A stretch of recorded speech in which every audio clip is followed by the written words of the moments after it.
My name is Bella. I'm just your average housewife, married for 2 years.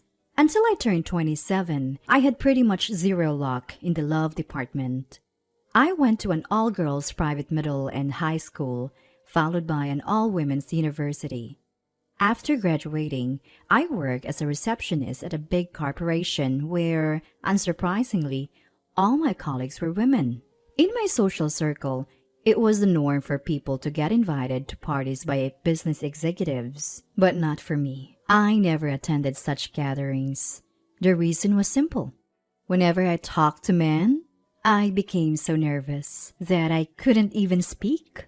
I often received compliments on my appearance and got invited out a few times. I had dinner with some kind-hearted guys, but in the end, they'd say, "You're pretty, but there's not much else to you." Then it happened. My destiny knocked on the door. "Bella, will you go out with me?" That's what Lex, an employee from one of our client companies who always registered at my desk, said to me. People around us speculated we were dating since he would only give his contact info to me. But that wasn't the case. Whenever he tried to engage me in conversation, I just gave polite smiles like I did with everyone else. I truly thought I was destined to be single forever. But then, his confession changed everything. Can we maybe just start off as friends?" Caught off guard, that was my reply. And yet, he nodded so eagerly. It was as if his head would fall off, and he entered the office still smiling. This was a first for me. Until now, it had always been guys with clear, ulterior motives like, "Want to have dinner? Or free tonight?" But with Lex, I sensed no such intentions, just pure affection. I was so thrilled. I went out with him a few times. Though I still nervous and not much of a conversationalist, he accepted me for who I was. And that's when I knew. "Lex, would you like to be in a relationship with me?" He was overjoyed, even to the point of tears. This all happened 2 years ago on Christmas.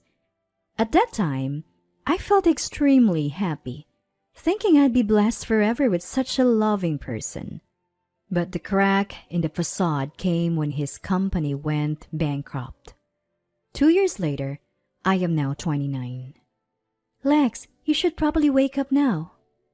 I called to my still sleeping husband, put on my shoes, and leave the house. Right now, I'm the only one bringing in money for our household. My husband's company went under 6 months ago, and he's been jobless ever since. He's been job hunting, but it's been rough. Not only is the economy bad, but his industry is also saturated. Even if he gets an offer, it's often for a take-home salary of just $2,000, making it difficult for him to commit to changing jobs. Despite all this, I continue to support him. Our love isn't so superficial that it would fade just because of unemployment. My salary has always been modest. We've never lived a life of luxury. We reside in a 2-bedroom rental apartment that's over 30 years old. It's not a secure building, and it's a 30-minute walk from the train station, but I was willing to compromise on many things to continue our life together. I suspected my husband still couldn't move on from the shock of his company going bankrupt. He had a few job offers, and I patiently waited, believing he'd find a good match and recover emotionally. But my hope was fleeting, and he continued to deteriorate. He even started taking his stress out on me, sometimes raising his hand in anger. He didn't leave any lasting marks, and I thought he must be suffering more than me. So I endured it, wanting to be supportive. Then a few days later, he finally landed a new job. He gave up on his previous industry and switched to a completely different one. The new place was willing to hire him despite his lack of experience, so he took the job. When he got it, I was relieved, thinking I wouldn't have to be his punching bag anymore. I'd wondered if he was becoming abusive, but it seemed like it was just a phase. Now he's working hard at the new company and even got promoted to team lead. A year has passed since then, and I turned 30. I was thinking about having kids soon, but the loving man I married seemed to have vanished. Hey, I told you I like toast. Why did you make pancakes? And if you're gonna serve fruit, at least remove the pit. My husband started getting angry over the smallest things and began saying awful stuff. Really? Do you have to speak like that? You're an adult, Lex. Take out the pit yourself, I retorted, losing my patience. He responded by slamming his fist into the wall, intimidating me. I'm not confrontational, but I know instinctively that his behavior is emotional abuse. Lately, I've been careful not to provoke him, but we've been fighting a lot, and I'm emotionally drained. The breaking point for me was when he took it out on me. The pressure of his new job seemed to be the root cause. He got promoted to team leader shortly after proving his worth. Not everyone's telling him he's on the fast track to becoming a department head. Unable to bear this new pressure, he started lashing out at me, the easier target. Actually, I quit my job when I turned 30 to become a housewife. I'd always planned to leave my receptionist job in my 30s to pursue something I truly wanted to do. My husband knew this, so I retired as planned at 30. But it seems he doesn't like it. In this day and age, women need to work too. I can't support both of us on my salary alone, you know? Do you even appreciate who's providing for you? He complains while eating, then grabs his bag and leaves for work. When he was jobless, I was the one supporting him. So why am I the one being blamed now? That was when I began to feel distant from him emotionally. One day, I returned home to find unfamiliar shoes at the door. To my surprise, my mother-in-law was lounging in the living room. "Oh, Mom, what are you doing here?" When I approached her, my mom flatly said, "Didn't Lex tell you? I'm moving in here from today." I had never heard anything like this. Later, I found out the reason was that my father-in-law had passed away and my mom-in-law was feeling lonely. So my husband had suggested she moved in. Of course, no one consulted me. As I stood there stunned, Mom-in-law ordered me to start making dinner. A homemaker's worth is proven by serving her family, so get on with it. Confused and frustrated, I went to the kitchen to make dinner anyway.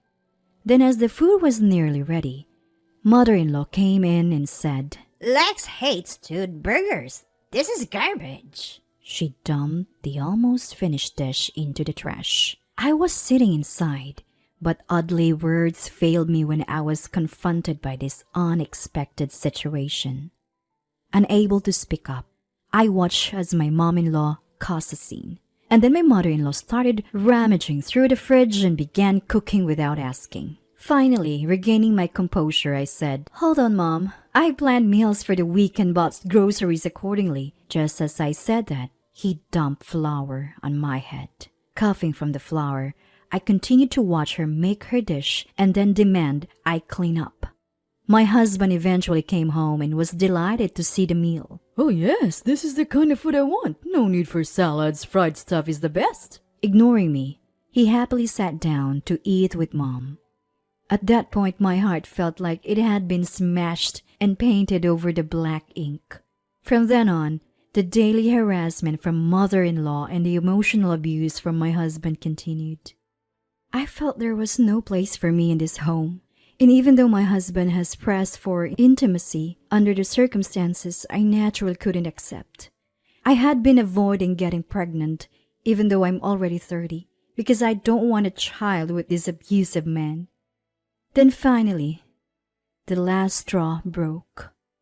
My mom-in-law said she was feeling unwell and asked me to drive her to the hospital. I didn't want to spend time with her, but I couldn't just leave her unwell. So I begrudgingly drove her to the hospital. But when I went to pick her up, a social worker called me into a separate room. "You must be having a tough time doing all the housework and childcare alone, but taking it out on your husband and mother-in-law isn't good," she said. Apparently, mother-in-law had been claiming that I caused her bruises from a fall. Worse, she'd been going to the hospital multiple times and had consulted about me every time. It seems she had chosen today to deliver the final blow. The social worker, not knowing the whole story, just blamed me. You should take better care of children and the elderly. All the while, our family doesn't even have kids. I reached my limit when I was told I might need psychiatric help. I'll sue you for violating my rights. I'm the one being abused here, not the other way around. I showed evidence for my husband's abuses and the burn marks caused deliberately by mom-in-law. The social worker said she'd need to confirm this with mom-in-law, but I refused and left the hospital on my own. Soon after, my mom-in-law and husband returned home. Apparently, mom-in-law told my husband that I'd been mean to her. Shaking my husband said, You're a parasite leaving of me. How dare you abandon my mother? I don't know what kind of story my mom-in-law spun for you, but judging by her fake tears, she lied again. I was tired of correcting her, so I walked out of the house ignoring both of them. That day, I didn't return home and spent the night in a business hotel. Thankfully, I had my wallet and cell phone, and I could easily buy a charger.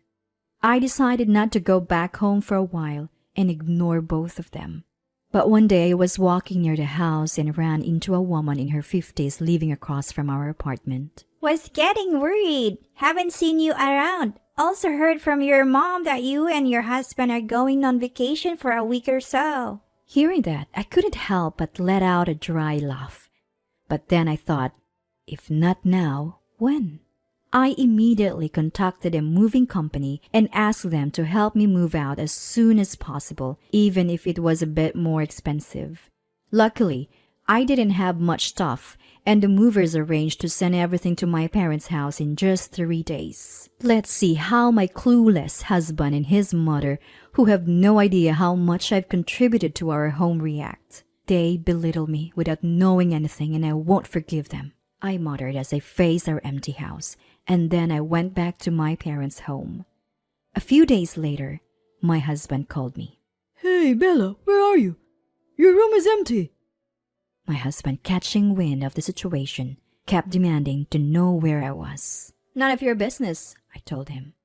By the way, I've already filed out the divorce papers since you've threatened divorce before. Just sign and submit them.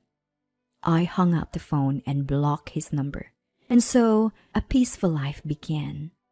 I woke up, did yoga, prepared breakfast, and sat down at the table with my parents. Lunch with mom and dinner as a family again.